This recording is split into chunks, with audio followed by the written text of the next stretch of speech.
Global supply chains are fragmenting, and Asia Pacific, which makes up nearly 40% of world trade, is feeling the impact. Corporates and banks now face new pressures to adopt their trade finance strategies. Joining us is Shiv Kumar Sirapu from ING to discuss this. So, Shiv Kumar, how are corporates adjusting strategies as supply chains diversify beyond China? So as corporates started to diversify away from China, what was then called the China plus one strategy, the biggest beneficiaries of these were countries of South and Southeast Asia. That trend obviously has accelerated in the recent months. So companies have adapted to this in a few ways, right? So they have realized that in these times, they need strategic partnerships more than ever before. So in terms of access to trade finance, access to working capital, not just relying on their strong domestic home bank, but having partnerships with regional banks who can serve them and support them in multiple countries across the region. I think those relationships who can also provide a global perspective with an international network to advise in risk mitigation, liquidity solutions, that's been important. Obviously, digital partnerships have become very, very important. As companies now source and manufacture from multiple jurisdictions, to diversify away from single geography risk, not be too exposed to tariffs and trade barriers in one particular geography, being able to digitally and at real time get visibility over their supply chain, transparency over their transaction processing, their liquidity risk management has become very, very important, right? Which is why we at ING have also responded to this by significantly increasing our transaction services presence in the region, leveraging very well with our sector expertise and European connections. Let's also look at Singapore. How is its digital trade push driving efficiency and innovation?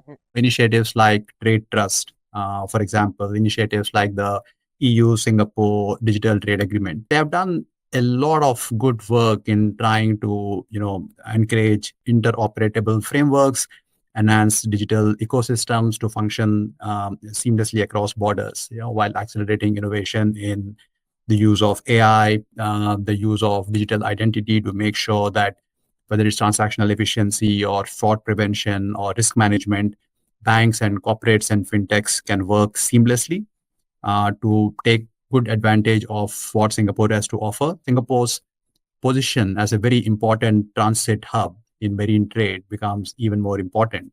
This is an initiative that helps traders and companies that use Singapore either as a shipping or a transshipping route to significantly increase efficiencies. And this is what bankers call national digital rails, right? So the government has to take the lead, which Singapore has done, to set up these rails, on top of which banks and fintechs and corporates can then innovate and create solutions that helps all parties involved: banks, freight forwarders, shipping companies, corporates, fintechs, to then come up with creative solutions that enhances the whole ecosystem.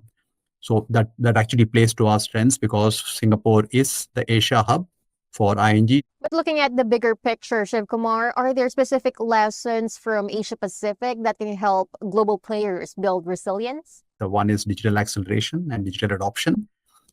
Broad adoption of digital platforms, this confluence of banks, fintechs, nationally supported infrastructure rails. So this has improved transparency, improved real-time visibility for corporates, has enabled banks, fintechs, and corporates to prosper together.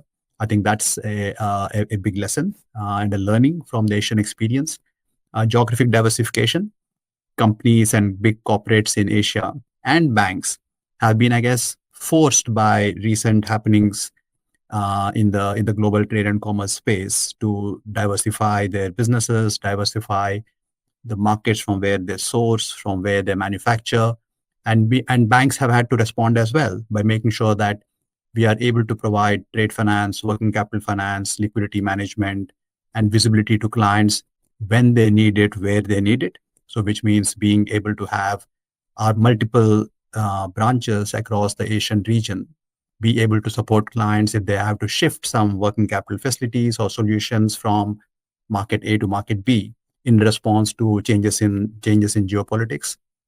And liquidity and risk agility is the third one. I think, active use of trade working capital solutions combined with liquidity management and payment to make sure that clients have the liquidity when they need it, where they need it. They're able to manage counterparty risk effectively across multiple jurisdictions, and they stay responsive to shifting market dynamics.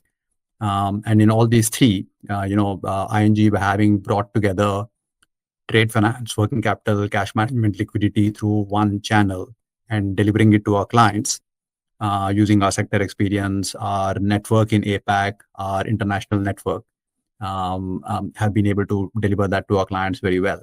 Those are very helpful points. Thank you so much for joining us today, Shiv Kumar. Thank you very much for having me. It was a pleasure talking to you. Once again, that was Shiv Kumar Sirapu, Head of Transaction Services for Asia Pacific at ING. For more news, visit asianbankingandfinance.net.